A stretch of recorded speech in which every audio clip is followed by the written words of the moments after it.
It's alive. Norwich City are still alive and kicking in the Premier League, just about getting back on track, ending that horrible run of 6 successive defeats without scoring a goal with a 2-1 win over Everton at a very, very pleased Carrow Road. A great atmosphere and a really good game for us to review. And the second pod in a row where we're reviewing a victory, thanks to the FA Cup win over Charlton. But I doubt we'll be talking about that game too much. This one, we've certainly got loads to get stuck into. Dave Freezer here with the latest edition of the PinkUn Norwich City Podcast in association with Future Radio 107.8 FM, joined by Paddy, Davitt and Adam Harvey. No Connor this week because he's still in his COVID isolation, but he's okay. We just spoke to him a little while ago. Actually, he's doing fine. And obviously, we've told him he's not allowed back at Carrow Road now because he also missed the Southampton game. So, Adam, I think you started a social media petition to make sure that he's not allowed back in, haven't you? But, chaps, let's just sort of enjoy the moment, I suppose, to kick off with a little bit, Pad, because that really was a cracking atmosphere, wasn't it? Everything about it was cracking. Yeah, the result, goals, the fight, the character, on and off the pitch, because Norwich's fans, make no mistake, had to play their part in that final quarter when it was getting very frantic. And it's everything I'd imagine anybody would have hoped for if you're a Norwich fan, to see that and then get the result at the end of it. And that's all they want, you know. Much gnashing and wailing of teeth in recent games, understandably. And everything looking through a result like that feels a lot more positive. But we do need to keep it in context. It is one game, and it can't be one game in isolation, given where Norwich still are in the league table and what they've got ahead of them. But I think Dean Smith summed it up perfectly after the game. You know, he said to his players, probably in his pre-match final thoughts, this isn't the be-all and end-all game, but it's getting pretty close to that. And enough words, it's time for action. And boy, did they deliver. So, we've seen that in his first 2 or 3 games for reasons already stated. We didn't see anywhere near enough of that in the 6 games kind of either side of Christmas. There was signs of certainly a bit more appetite for the battle at West Ham without getting the result or a goal to show for it. And the tipping point was reached on Saturday at Carrow Road. So, we all now can look forward to that massive game at Watford on Friday coming with far more positivity rather than trepidation. But, brilliant. Savour it, enjoy it. But it needs to be the start of something, not an isolated incident in what is still a downward spiral heading back to the Championship. No, that's it now, Pad. They've shown they're really good. They're gonna win all the games from here. It's sorted. Don't worry about it. They played Everton every week, and I might be fairly confident because we don't need to get into too much of their soap opera. But 1 win in 13 now, and I think we'll all be pretty surprised if Benitez is in charge for their next game. So yeah, they got a helping hand in terms of that. But ultimately, I'd prefer to look at it more than what Norwich did on the day, on and off the pitch, and they were everything they needed to be and got their rewards. So, well, if we're talking about another Norwich win after the Watford game, then we can start to believe the impossible is possible. Big time, because I'd said in the midweek 6 things after the West Ham game, obviously that 2-0 defeat on West Ham, which we don't really need to reflect on too much now, thanks to this game, that they had to win one of these 2 games in my eyes. And if you have a look at the table now, still that is emphasised by the fact that, yes, they are up to 18th. They're 2 points clear of Burnley. Burnley got 4 games in hand now because of all these postponements. Watford has still got 2 in hand. Newcastle have got 1 in hand. Very helpful late equaliser from Watford at St James's Park. That was very welcome news to hear. So, but we'll take any positives after this miserable run, won't we, Adam? And I felt like it has been grim. It's been a tough spell for the fans to get through. We had this sort of gnashing of teeth over Dean Smith saying he didn't like the sarcasm in the stands and disagreements over that with different factions of the support and things like that. But Smith had asked for a more of a united front, hadn't he? He wanted everyone on the same page. And you talk about when you're in a survival fight that as long as you see that the team are doing the basics and they're putting their bodies on the line and they're really fighting for the cause, then the fans can get behind it. And that's what this felt like to me. Yeah, the sort of tempo and intensity from minute 1 yesterday just felt different to what it has in previous games. And I think that's what got the fans on side from minute one. I mean, the atmosphere yesterday was spot on throughout the game. There was no sort of negative chants. I mean, I heard a little bit here and there about Josh Sargent again, but nothing to the sort of extent that we'd seen in recent away games where it had become quite toxic. And the chants obviously have been all over social media and dividing opinion on sort of this sort of section of a fan base that we have. But yesterday, that sort of Bartley and the Snake Pit were just behind them, especially sort of towards the end of that game where obviously Everton were piling on the pressure and everyone was sort of a little bit nervous. But I think those sort of nerves were almost drowned out by the fact that the crowd were just so loud and behind them. And it almost got them over the line. And that is obviously a huge 3 points that obviously moves us forward into this game against Watford. Yeah, it felt like the crowd sensed that the players needed them to drive them on. 7 added minutes, and I think we ended up going into a 10th, didn't we? Because Norwich players going down here, there, and everywhere. The chant you're referring to is the if Sargent scores were on the pitch, which I think is just maybe a sort of a different sense of humour. Maybe some people think that that's funny, some people think that that's sarcastic. I just don't see it as helpful for the player. I'm sure he prefers the USA chants. And there was a nice moment actually before kickoff. I ended up being in my seat a bit earlier than normal, and there's a birthday box, isn't there, up in the river end where they can rent out one of what would normally be a sponsor's box, and I think they've got PlayStations and whatever in there for the kids to keep them happy. And they were all sort of on the front of the window watching all the players coming around the edge of the pitch as they walk to the dressing rooms. And they were all, banging on the window, singing and shouting in an empty stadium, which was quite funny in itself. And then as soon as they saw Sargent, all these like little 8-10-year-olds or whatever they are go, USA, USA. He must have loved it. His wife gave birth in midweek as well, didn't he? So unfortunately, we didn't get to see him doing the old cradling the baby celebration. But I'm sure if he can get a goal, there's going to be a lot of pleasure on his behalf, really, Pad, because once again, I think where I am with Sargent, as we've started talking about him, is almost that I'm not really thinking of him as a striker now. In terms of a right winger, I think he is in the starting 11. I would have chosen him there yesterday as well. I think Smith made the right decision. But again, all that graft and the positive sides of his game mean that he can contribute to the team in that position.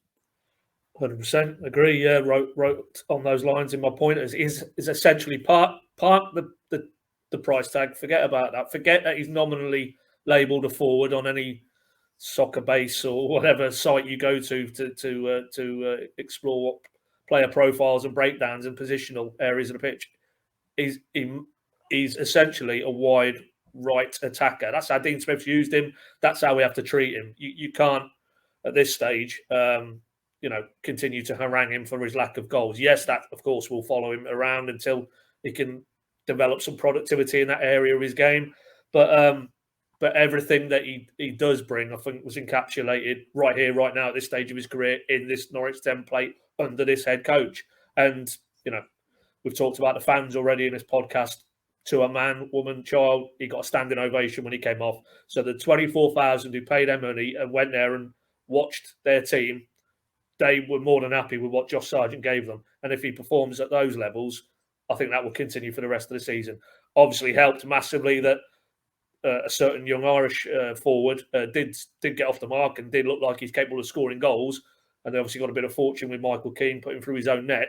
So as long as others can chip in with the goals, I think if you see that from Josh Sargent in that area of the pitch, you're going to be happy for now. Obviously, ultimately, the price tag will always be there. The fact that he is a striker, the fact that Daniel Farke came out and more or less said he was Timu's long-term successor, at least they hoped he was, all of those things are going to continue to sharpen the focus about his lack of goals. But as I say, for the here and now, the job he's doing, I think he's as good as any in the current squad. I'd certainly, personally, and that was the change. Pochetta came out of the side from West Ham. Sargent went back in. I would have him over Pochetta all day long. Right now, I'd have him there all day long over Dowell, and I'd probably have him there all day long because we haven't seen enough of him yet in the first team environment this season to Todd Cantwell, because he will be effective. And yes, he's not probably going to slalom past players and stick it in the top corner, but the unselfish work, the unseen work, the screening front post defensively, heading clear and supporting Max Aarons, the energy, the endeavour, the work rate. I mean, I haven't actually dug down into the stats yet, but the amount of miles/kilometres he must have covered would be right up there in terms of Norwich players.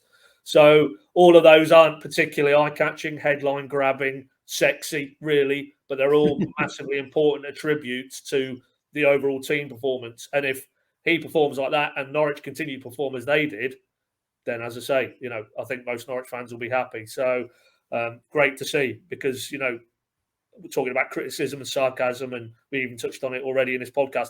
He has had to deal with that on a personal level, and that won't be easy for what is still a very young man in England for the first time, in the Premier League for the first time, with a young family now, all of that to contend with. Maybe we need to start cutting him a little bit of slack, I think.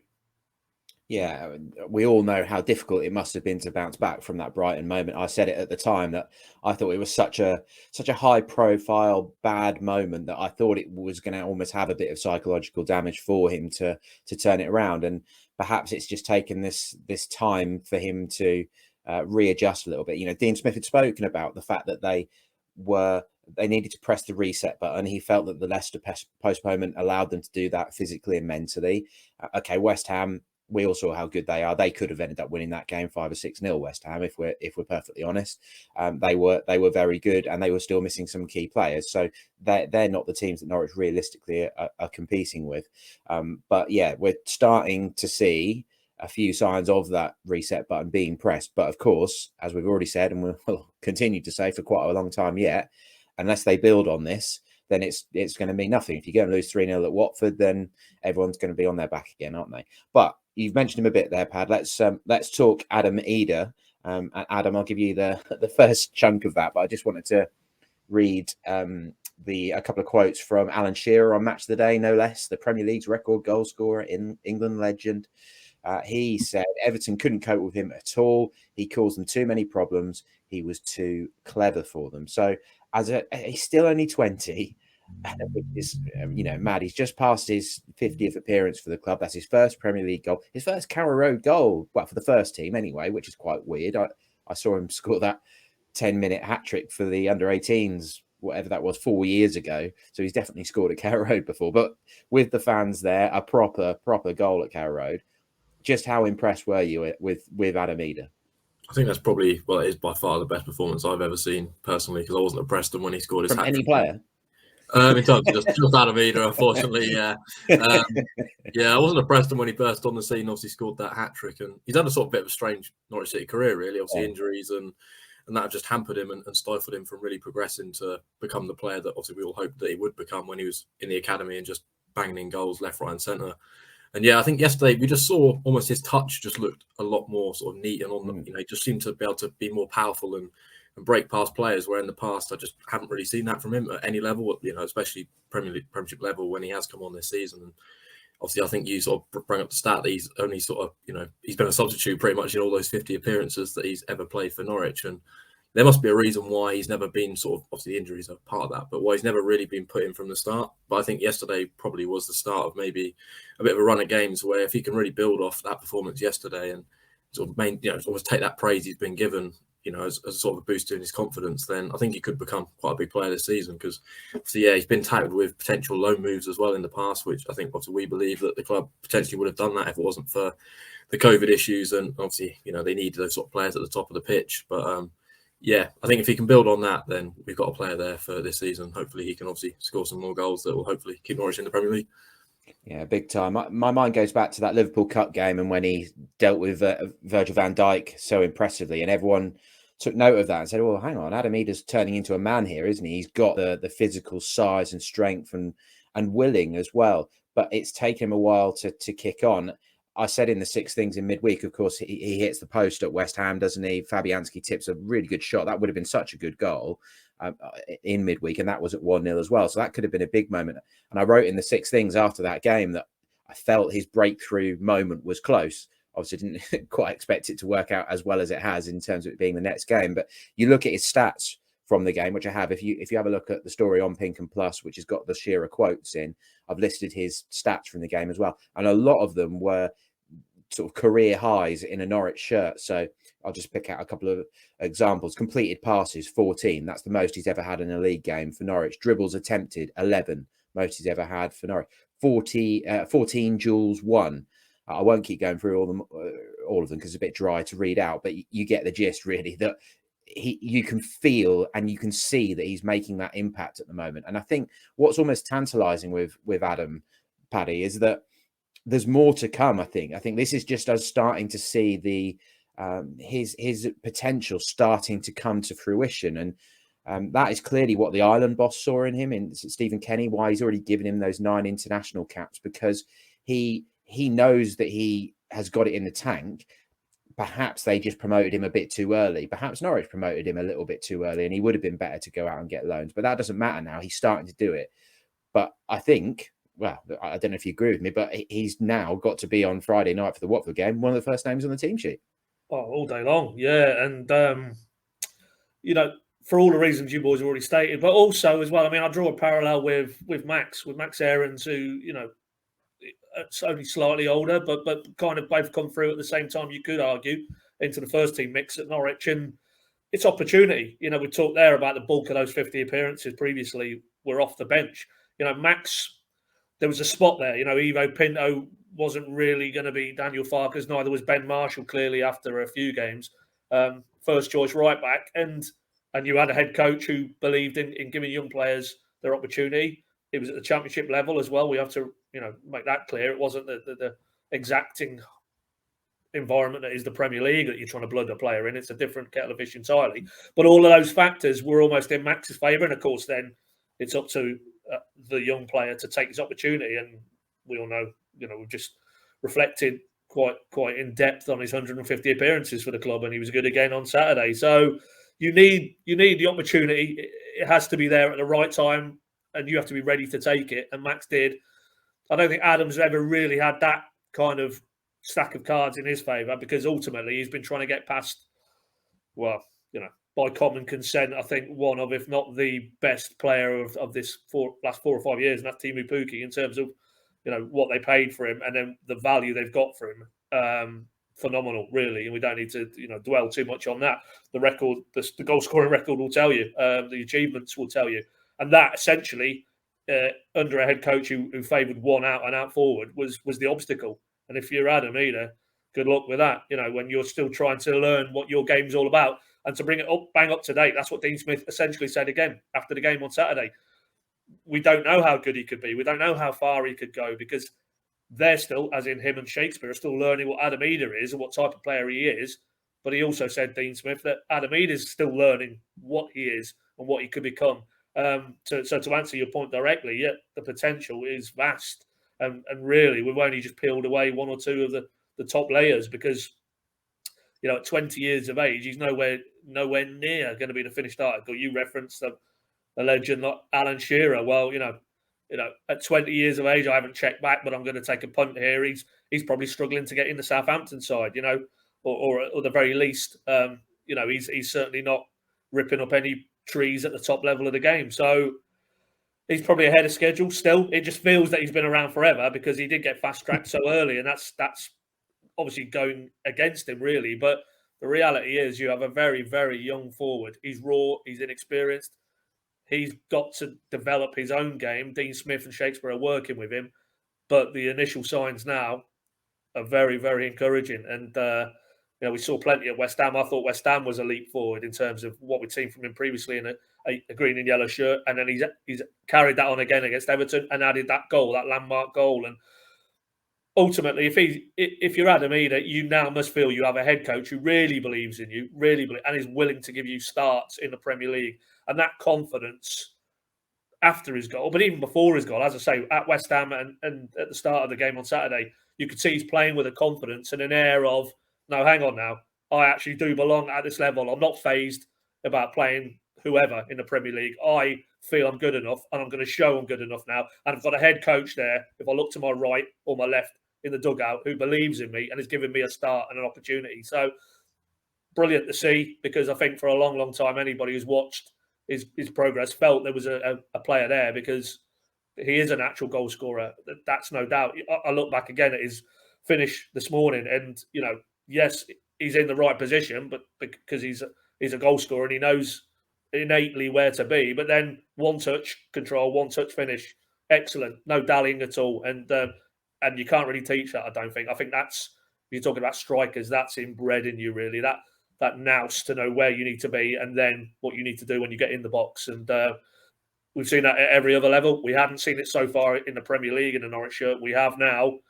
Really exciting, because on a broader point, if he carries on in this vein and weighs in with a few more goals between now and May, who knows? That could be the difference between Norwich pulling off this, what seemed mission impossible, and staying up. Because, you know, if they can get a few goals at the top end of the pitch, I think we've seen enough again against Everton that they have that fighting spirit, that character, that determination, that they can cling on to something. But you obviously need something to cling on to. And Adam Idah gave them something to cling on to, allied to the Michael Keane own goal. So, yeah, really positive, really positive. And, of course, the final thing I'd say on him is, you know, there's been a lot of debate and a lot of criticism coming Norwich's way about seemingly not being able to do anything in January in terms of the transfer window, and how that is a lack of ambition or again, amplifies how poor the recruitment was in the summer, and Stuart Webber's getting it in the neck for that. But ultimately, as Dean Smith said, and people didn't really want to hear it, if you get your key players back, but maybe B now added to that, you get Adam Idah firing in, then it might turn out to be a very good window without actually bringing in a new body. Because if you get Adam Idah in that goal-scoring form, that will feel like a new signing, essentially, because hitherto he hadn't really offered any suggestion that he could bring that to the party. So really positive. But I just continually have to keep stressing. I don't want to keep dampening down expectations, but it is one game, both for Norwich and Adam Idah. We need to see more now, and we need to see them carry on where they left off at Everton when they go to Vicarage Road on Friday. Absolutely. And a fabulous assist from Brandon Williams as well, which, as I'll come back onto in just a minute, I'm going to play you a bit of audio from, we had a good chat with Adam after the game, actually. Me and Chris Gorham speaking to him, and then I usually follow on with a few extra questions. You just made me think while you're talking there, Pad, I'll just check. He's under contract until 2024, Idah, so 2.5 years left on his deal. So, you know, if he continues even for a slight burst of form here, I'd imagine Stuart Webber's going to be pretty quickly onto his agent wanting to get some contract talks underway, if they're not already, because, on the evidence of certainly the last 2 games, maybe a few other Premier League appearances in the last couple of months, they've got a player there to really work with. And I retweeted someone yesterday after the game who said, this new Idah player is pretty decent, isn't he? Where have they signed him from? And that is, like you say, it felt like a new signing. And you mentioned Max as well. To emphasise that point, when Max was playing FA Youth Cup, that was with Adam. Adam was a 16-year-old who'd come over from Ireland, who they thought they'd found this gem. And then I think that was the first time I'd seen him play that Barnsley FA Youth Cup game, so just over 4 years ago, and he scores a 10-minute hat-trick. Now, you don't see that sort of thing very often at all in football, so it sticks in your head. And you could see how much confidence was flowing for him at those academy levels. Everything he touched turned to goals. And I think you can see that in what we've seen from him at senior level as well, that he is one of those strikers who is going to be a confidence player. He's maybe a slightly shy type of personality. And if he gets on a roll, then you will really see good things from him, and you will see him sort of fulfill his true abilities. So, yeah, let's have that bit of audio from the chat with Adam Idah after the game, and he had a massive smile on his face. The atmosphere was brilliant, wasn't it? That 2 minutes, obviously once your goal had gone in, they barely stopped celebrating the first one. This place was going absolutely mad, wasn't it? Mental. Like, I've never seen anything like it. When I was on the pitch, obviously it's my first goal in Carrow Road, and to be able to celebrate in front of the fans, it's just amazing. I've been wanting that feeling for a long time, so I'm just delighted to get that. Yeah, hopefully we never go back behind closed doors or anything. How well did Brandon Williams do for setting you up as well? No, to be fair to Brandon, I think he's been excellent all season. That run there today was unbelievable. Me and Brandon spoke before the game, and he said he's going to give me an assist today, right. And so we was both buzzing in the change room, and look, it paid off well, and just delighted to get the win. Yeah, it was sort of hit perfect pass. And there were some big moments in there. I mean, the one that sticks in my mind was Dimmy at the back post, that block just after he'd come on. That sort of illustrated how much you boys wanted it today, didn't it? Yeah, 100%. Like I said, you just need to go back to the basics at times. That's how you can win games in football, and I think everyone stuck in, everyone grinded out, we showed great character, and I think that's what we needed. even with the fans behind us, that gave us an extra lift as well towards the end of the game, because it was a bit hectic once they scored their goal. So look, just need to keep going and grind these results out. For you, this builds on the West Ham game as well, doesn't it? Where I think quite a few of us gave you man of the match and stuff. How pleased were you with your performance that night as well? Look, I was happy with my performance, but at the end of the day, it's a team game and we wanted to win, so I didn't look too much into it. And like I said, football changes quick. That was my opportunity to show the gaffer what I can do, and thought I played quite well. And today he gave me another chance, so I just need to keep this going and hopefully can stay in the team. So this week now, I'd imagine the Charlton game probably helped raise spirits a little bit and stuff in the end. Maybe the first half wasn't the best, but in the end it helps to boost things a little bit. You've now got almost a whole week to prepare for that Watford game. You guys are going to be so fired up for that, aren't you? Yeah, 100%. I think after every win you get, you're raring to play the next game. You're really confident. So look, we take each game as it comes. We've got Watford next week, and we just need to prepare right for that, recover now after today, and just go from there. Hopefully get the win. I think they equalised late at Newcastle as well, so that's worked out nicely for you. For us. Yeah, top man. Thank you.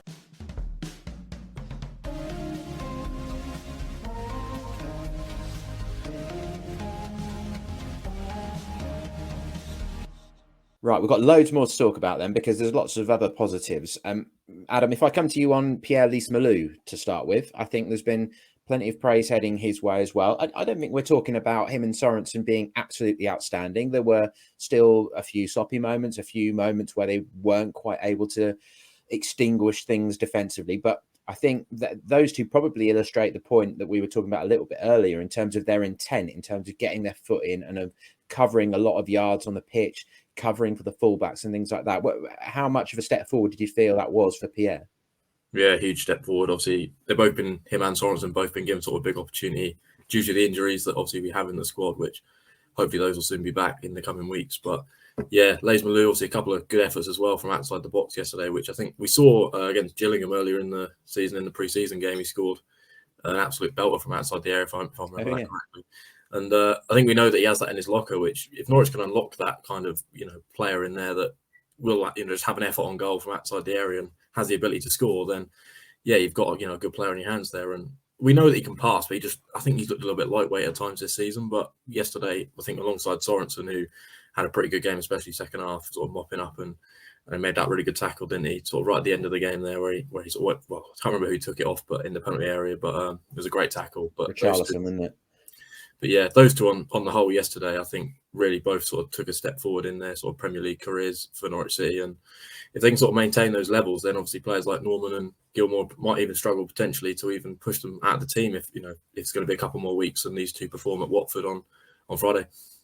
Yeah, it was interesting to see when you look at the touches in the game. Idah had 52, and that was the most of any Norwich player. It's normally a Gilmore or someone in the middle who's the highest point of that, and Lees-Melou was just behind him, I think, on 50 or 51 touches, something like that. So that again illustrates probably just how involved Idah was in terms of the hold-up play and making the ball stick and teasing Everton a little bit. But the moment for me that really stuck in my mind with Lees-Melou was late on. Yanulis had made that brilliant block when he'd come on, which was a nice moment for him, to sort of show that he can do the defensive side of things as well.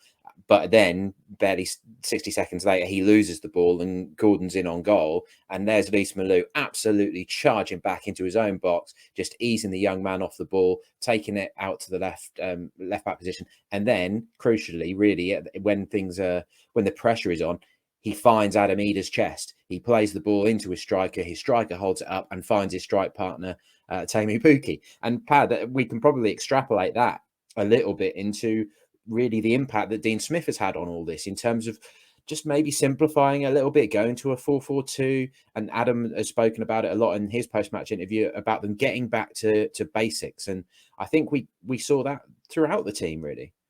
Yeah, and it's a great point on Lees-Melou. I mean, me and Connor got into him pretty hard on the Monday Night Club here on the app last week, and with good reason, because hitherto, he wasn't offering. Adam talked about him being lightweight, and you would be hard pressed to disagree. He hadn't carried that physical threat, and games were just passing him by in the Premier League. But there's no doubt, and whether that is something Smith and Shakespeare have flagged to him, but there's far more aggression to his game without the ball against West Ham and against Everton. But it might also be, thinking about the shape, is he better in essentially a 4 if you've got Rashica, as he did, track back, and you've obviously got Sargent. We've already talked about his willingness to do his defensive side of his game. So in a 4 across the middle of the park, essentially, and on occasion, certainly when Everton up the ante and Timu's dropping in there, it's almost like a 5 that, almost safety in numbers, that he looks better. He looks more secure in the centre of the park, as opposed to, when it was him or Gilmour or sort of Kenny McLean or Sorensen there in the FA Cup.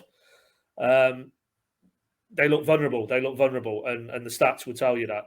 At Charlton, Sorensen and Lees-Melou gave the ball away over 60 times in their own half at Charlton, League One opponents. Can you imagine if they'd have posted those negative numbers against Everton? I don't think it would have ended as a 2-1 win to the host. So might be a formational tweak, but also I get the sense as well that, and again, we've talked at length here about, Idah and his adaptation period. Of course, Lees-Melou, vastly more experienced. But again, coming from a different country and a different type of football, maybe it's taken him to this point. As we discussed on the Monday Night Club, both Vrancic and Stiepermann, that first season they had in England, they were nowhere near it. And again, I know we're talking Championship as opposed to Premier League, but, it almost took them a full season before we saw the type of impact they could have in those very similar areas of the pitch to Lees-Melou. So, maybe now that he's realised what it's all about and where he needs to tailor and taper his game to have the greatest impact. But yeah, there's no doubt that Dean Smith said single those two out, him and Sorensen, for praise, and for two who've been maligned and had to answer questions, are they good enough for this level? Certainly, that was a good step in the right direction. And it's a very interesting one now, because Dean Smith also said after the game that Billy Gilmour has returned to Norwich. Norwich's physios and sports science have took control from Chelsea of his next stage of his rehab. He's only, they hope, 2 weeks away. So is Matthias Norman, 2 to 3 weeks away, Dean Smith said. And Kenny McLean missed out against Everton. He was self-isolating. So in very short order, we and that's not even talking about Lucas Rupp, who probably is more or less on a similar timescale, 2 to 3 weeks. It could very well be that Dean Smith has some serious dilemmas in his central midfield, and of the positive variety in terms of he's got options, rather than, as it was against Everton, essentially Sorensen and Lees-Melou were paired together because they were the only fit and available central midfielders, certainly senior options. So all well and good, because the more competition you've got, hopefully the ones who are in possession of the shirt, it raises their performance levels. But there's no doubt, if I'm McLean, I'm Gilmour, even if I'm Norman, I've looked at those two last afternoon, and I can now see that within the right template that they can be effective. But, as you said earlier, Dave, we go to Watford Friday night and they look nowhere near it, in a team who look nowhere near it, and they lose the game 2 or 3, then we're back on the negative train. So, good, positive signs, and we need to see more of that from Lees-Melou particularly, but also Sorensen, I would say, because when Norman is fit, when McLean's available, when Gilmour's available, I think those two will probably know that they're going to struggle then to retain their place. So any opportunity between now and then, they've got to grab it. It's almost like that first half at Charlton was such a shock to the system that it's kicked them into gear a bit, because Lees-Melou was better in the second half at Charlton as well. He was dreadful in the first half. And when Adam was talking earlier, it did remind me that of Vrancic really in his first season, that first 6 months. It wasn't that Mario wasn't trying. He was really trying, and he was occasionally he'd thunder into a tackle or something because he was trying to show that he was willing to put in the effort. And we've seen that a few times from Lees-Melou. It's not that he's not trying. He just hasn't quite got the rhythm of the English game before. And there was when I spoke to him earlier in the season, I remember him saying about how in France, the referees blow the whistle for fouls a lot more often. So it's just the intensity of the game, which surprised me a little bit, to be honest, considering we're talking about comparing two top flights there. And he just said that the game is so frenetic in England. And basically that is what he struggled to get up to pace with. So good from him, hopefully. Sorensen, I thought, wasn't quite on it first half on Saturday, but second half, certainly defensively, was good. And I've seen a few people say, which maybe in the second half I just about agree with, that was probably the closest we've seen to an Ollie Skip type performance from a Norwich player since Skip left last season. So perhaps there's a little opportunity there for Sorensen to lay a claim to a Premier League career. But he's clearly, they've all got to keep moving through the gears. This was just a building point. We're not obviously we are a little bit excited and we're going to enjoy the positivity. We've got to, because it's been a grim season so far and a strange season so far. So we've got to savour it a little bit. But we all know they are not all of a sudden world beaters. They haven't gone and beaten Manchester City 2-0 or something. This was an out of form Everton who are probably going to sack their manager by the time this is out for most of our listeners to get stuck into. So let's move it on, because I do want to speak about Grant Hanley. I'll come to you on Hanley in a minute, Pad, because I thought he was so good. But Adam, I'll come to you on Brandon Williams, who also I think probably at least one of his best performances for Norwich. Another player to get a standing ovation when he went off the pitch. He had a nightmare against Arsenal on Boxing Day, didn't he? He had a really bad day at the office. But it feels like, certainly to me, I think I've been in if you're looking at Williams versus Giannoulis, I think I've been in the Williams camp for a while. But it was actually quite telling. I thought that Dean Smith brought on Byram at left back when Williams had to come off ahead of Giannoulis, although 3 minutes later Max goes off and he has to bring on Giannoulis anyway. Yeah, I'd agree. Obviously, that was a debate we had on a Monday Night Club quite a few weeks back, and now obviously Williams or Giannoulis, and I think I opted for Williams at the time as well. I think just going, obviously Giannoulis attacking wise, I think offers you a decent, threat. He can put a ball in the box, but I think Williams offers you that as well, as we saw yesterday. Obviously that burst where he nicked the ball and drove the team forward and slipped it into Idah to score. But he also has that defensive capability. Maybe I've seen a few highlight reels where you see sort of a player going in towards the box and he just comes out of nowhere and slides and takes the ball. I think there was one against Aston Villa where that was an absolutely brilliant tackle. So he offers that defensive capability as well. And I've seen sort of a few people saying, he'll be an England starter in a few years, but I don't know about that yet. But he's definitely got the ability there. And, he's on United, he's on Man United's books for a reason. He's obviously a talented player. And I think, he can maintain those levels for the rest of the season, then he will start games, and I think he'll probably be the preferred player in that position because, yesterday, again, I think he's been consistently quite good all season, but I think yesterday was probably one of his best performances, as you've already said.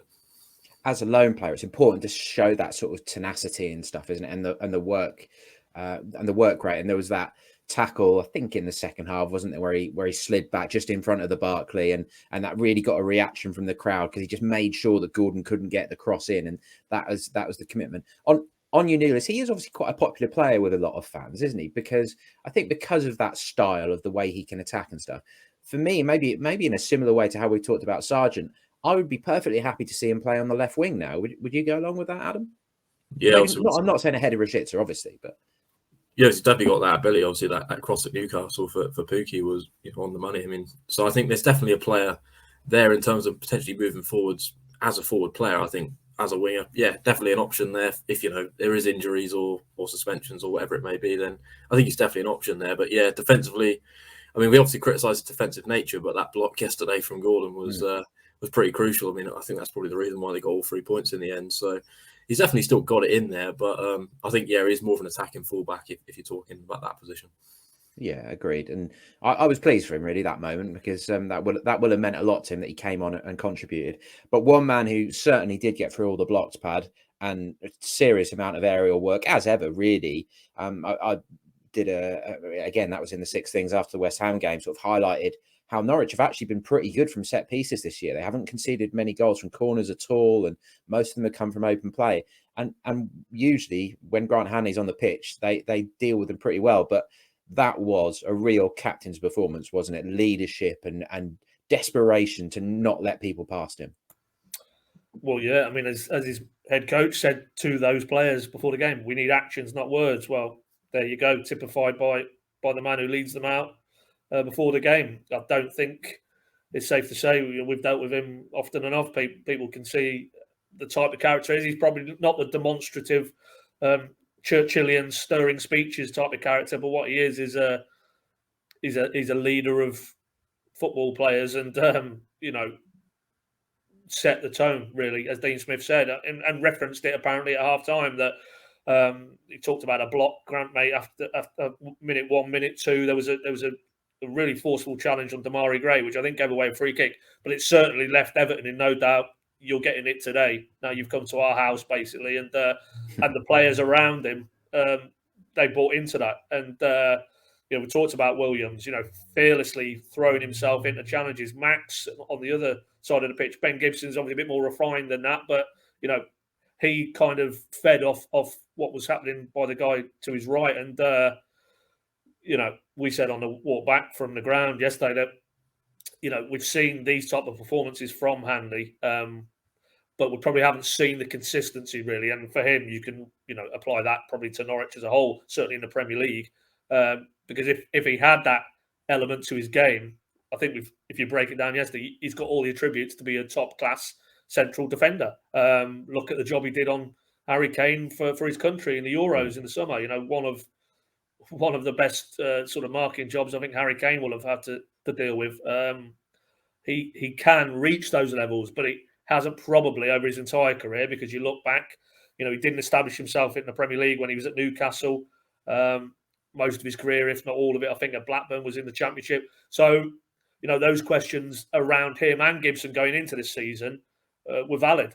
Can they become established, very good Premier League central defenders? And if we see that vintage from Grant Hanley, then the answer is obviously yes. And if he produced that on a regular basis, with the greatest respect to Norwich, he's probably playing for a club with higher aspirations in the Premier League. So,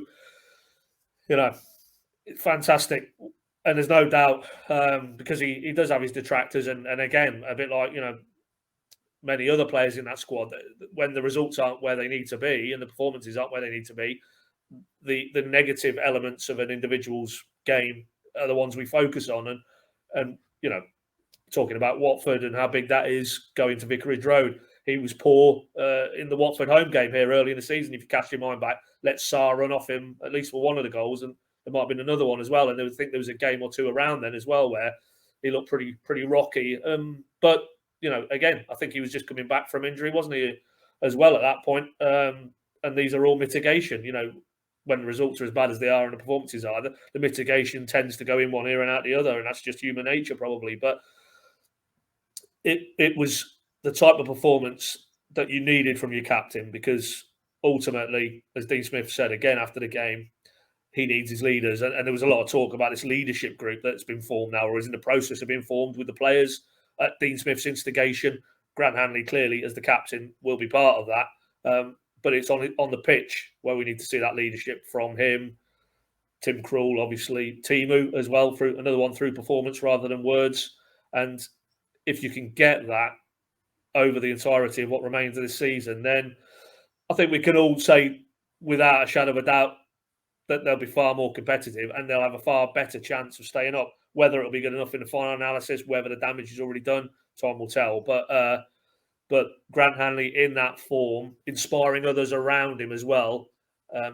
What more could you ask from your captain? And it's good that, because he's had his critics and he has had to deal with plenty of people pointing out the negatives and the flaws in his game, that we're all sat here, the day after, talking about how good he was and how inspiring he was as a captain. Because ultimately, all it really matters, the only opinion that really matters about Grant Hanley is Dean Smith's opinion, and he is in no doubt. Grant Hanley is an absolutely pivotal part of what they're trying to do between now and the end of the season. Yeah, there was an early crunching tackle on Gray, which I felt set the tone a little bit.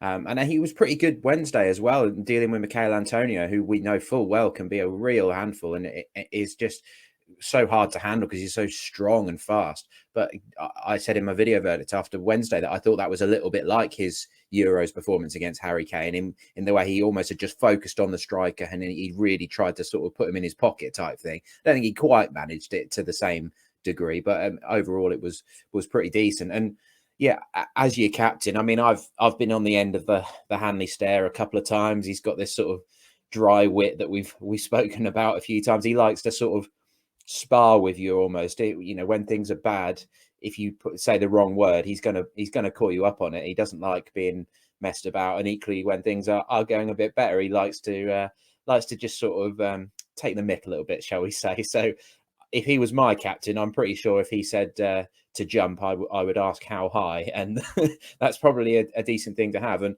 it's interesting to hear Dean Smith talk about this leadership group this week, how they're looking to sort of they've held like a players' vote to promote some people into the leadership group, and we'll try and find out a bit more about that in the weeks ahead, won't we? And I very much get the vibe from him at the moment that he is looking to have a settled back four if he can. So let's hope that Max is okay and that injury isn't too bad. Smith suggested that they're hoping it's not going to be a major problem. Tim Krul is obviously a little bit of a worry ahead of Watford. He ended up, for Tim Krul to finish a game not celebrating with Carrow Road like he likes to do shows that he must have been in a bit of pain as he was led away by the physio. So, we'll try and find out the latest on that ahead of the Watford game.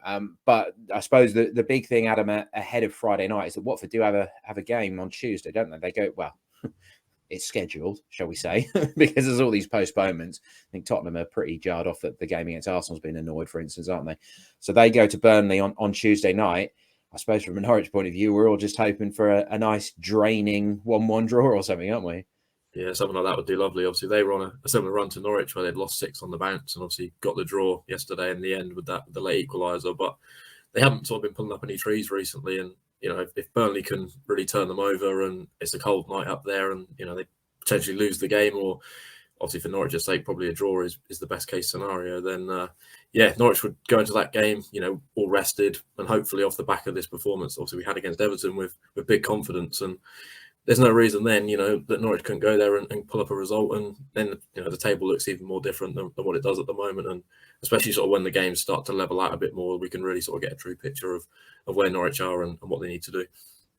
Well, the one thing we can say with certainty is that if Norwich go and win at Vicarage Road on Friday night, it is game on. And then we've got a really exciting 16 final games of the season to look forward to. Still, nothing will be decided.